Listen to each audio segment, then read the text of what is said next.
kupu a te ki i o te maunga rangai.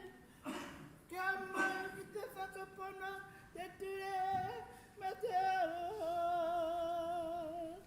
Hei aha te aha, hei aha te aha. Tūpono nei mātou te rōpū ki ngā e, tuku atu rā ngā mātou aroha, au koutou ngā whānau, ngā iwi, ngā mokopuna tāhu arawa nei e, kua tatu mai rā, whakanui atu rā te kaupapa nei e, tēnā rā koutou. Tēnā rā koutou e, koutou te motuku haere mai nei ki tā whina te kaupapa o te rangi nei e. Tēnei a Waikato Taniwharau e mihi atu kia koutou e. Tēnā rā koutou.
Lolana Napua, beautiful are the flowers.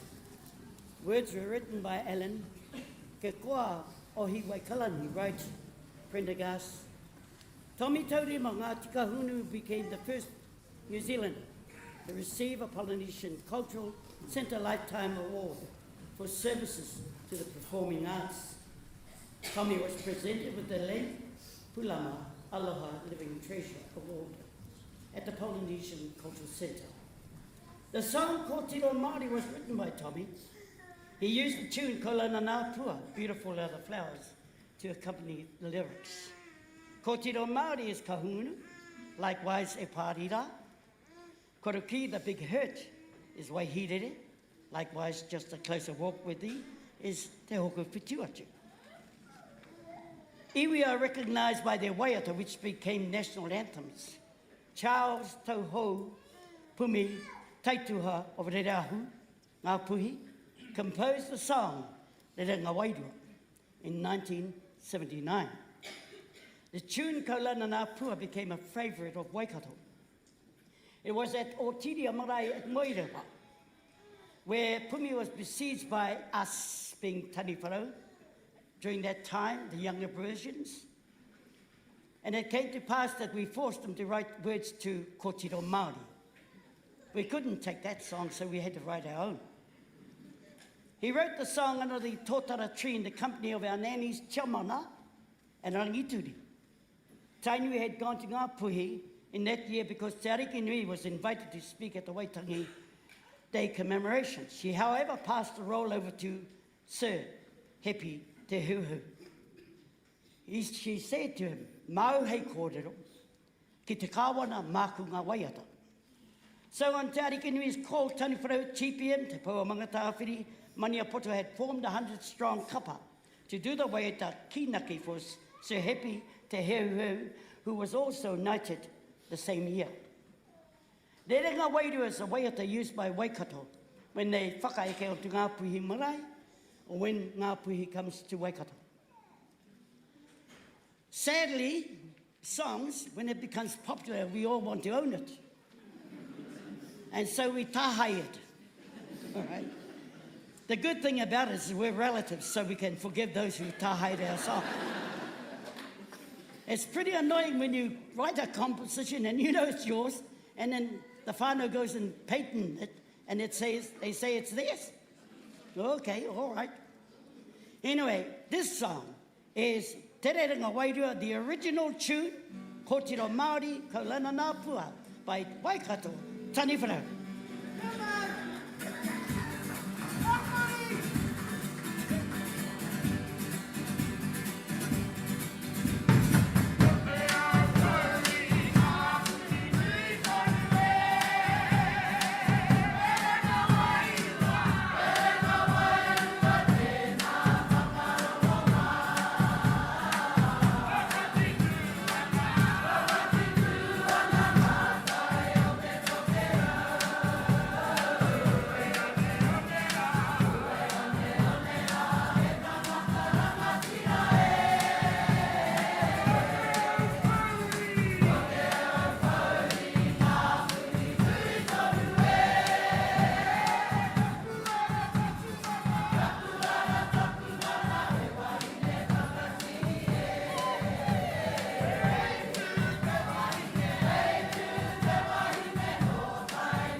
Again, Charles Tauhou Pumi Taituha Rereahu, Ngāpu, he wrote this song.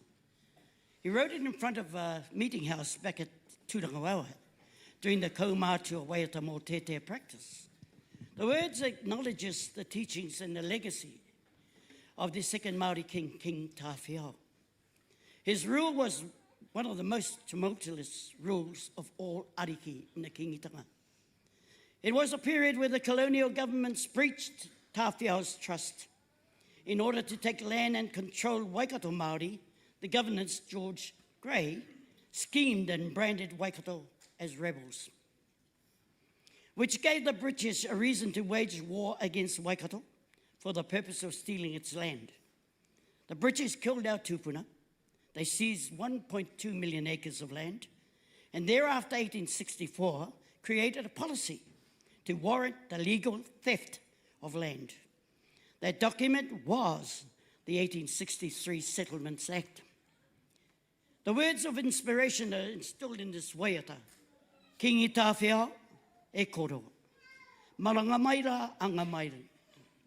Kei ngā whakatekau, whakawairuatanga. Ngā tumanako, ngā mihinui. E te iwi, Kingi Tawhiao uinaku.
Fiua ki te motu.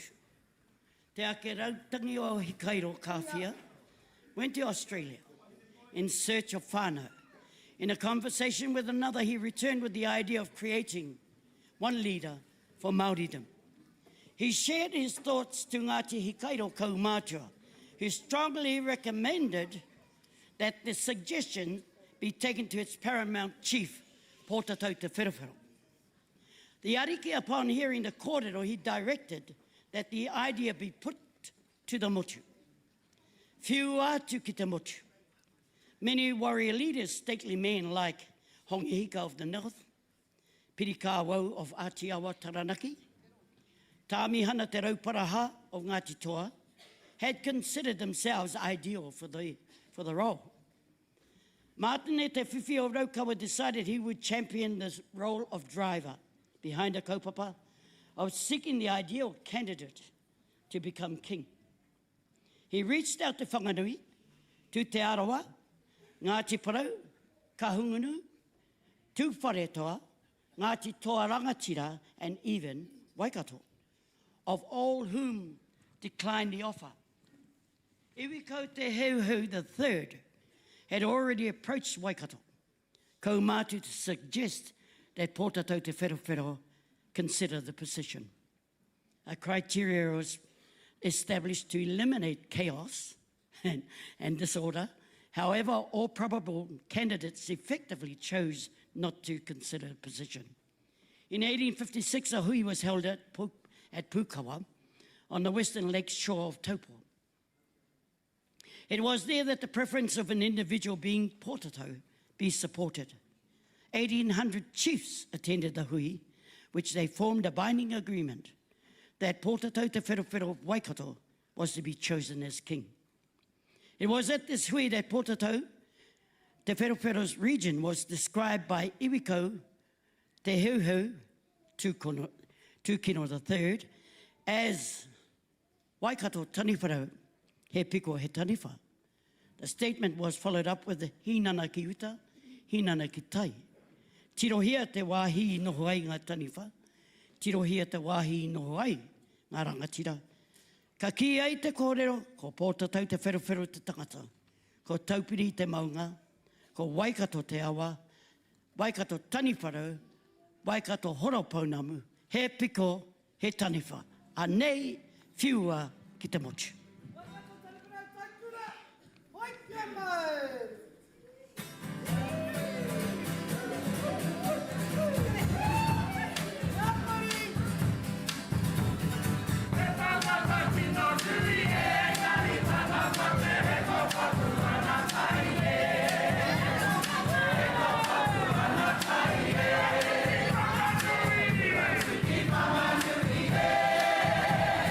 Ia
kingitanga established.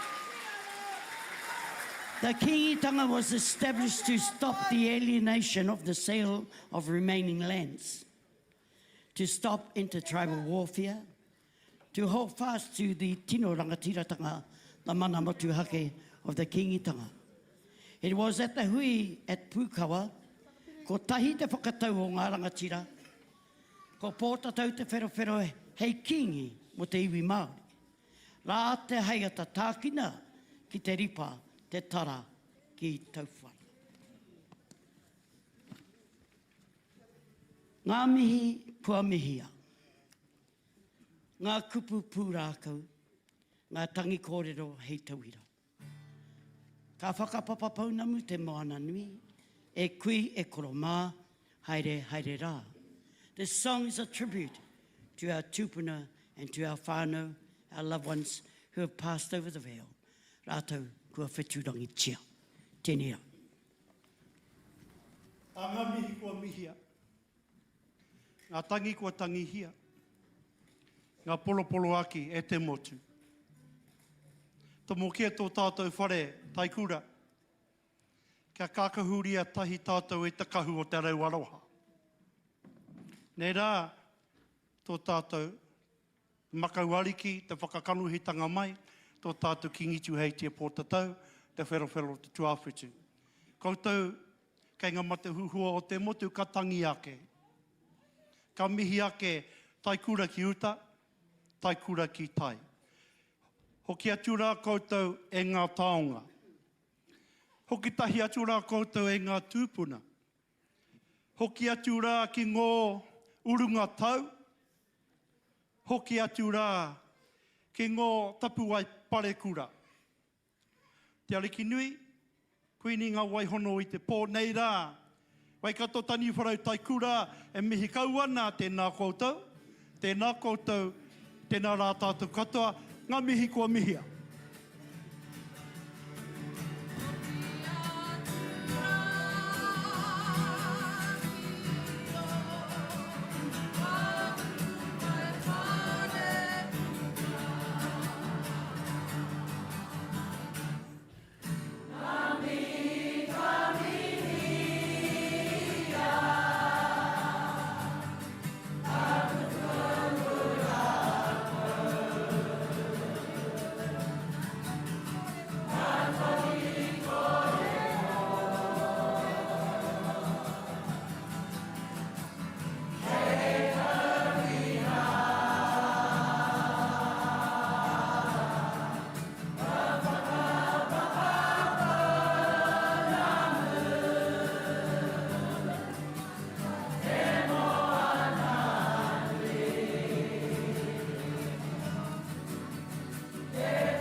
Kua rākea ahau I te papa o te whenua.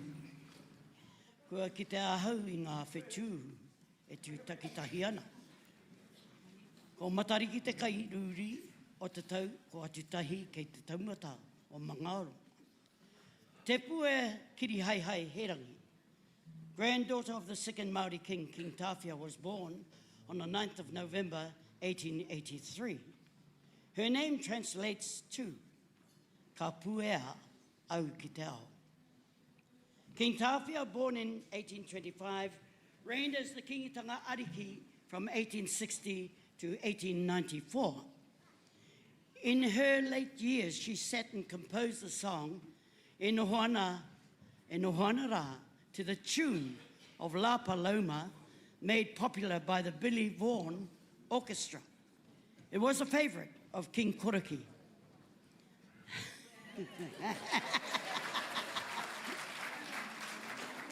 And of course, the grandfather of ngā Hawaii hono I te pō, Te Arikinui, Queenie ngā Hawaii hono I te pō. Te Pue wrote, E nohoana I te mahau o te kimikimi, whakamau tonu te titiro ki te tau, e wawa tātia nei e te ngākau, kia haere tūtonu, mai ki runga rā me pewhiana e te tau. Sitting idly gazing from the porch of Kimikimi, I look upon the face of a dear one, and how I long to see the mokopuna walk. Kaore totoia, come young people, come forth. Search and prepare a future for yourselves. Tēnā rā e te iwi, tangatai, takahia tu ngā mani aroa. With the pain arising from within my chest, return, dear one, come back to the house to mediate for a while, with the waters rushing alongside the winding banks of the Waikato, flowing steadily onto Te Awamarahi, from there onto Okoro. In remembrance of those who passed, standing here, I am consumed by the many thoughts within my heart. Umanui ki te iwi e kai tuake nei, I taku whatu manawa e te iwi ke aora koutou. Tēnei rā, e noho ana I te mahau o te kimikimi.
No reira, tainui waka, as they say, mā te pū ka pū, he koi tere. You took 37 minutes, kia tere e haere, rātana's waiting, don't make the other way we wait, ne tūrongo.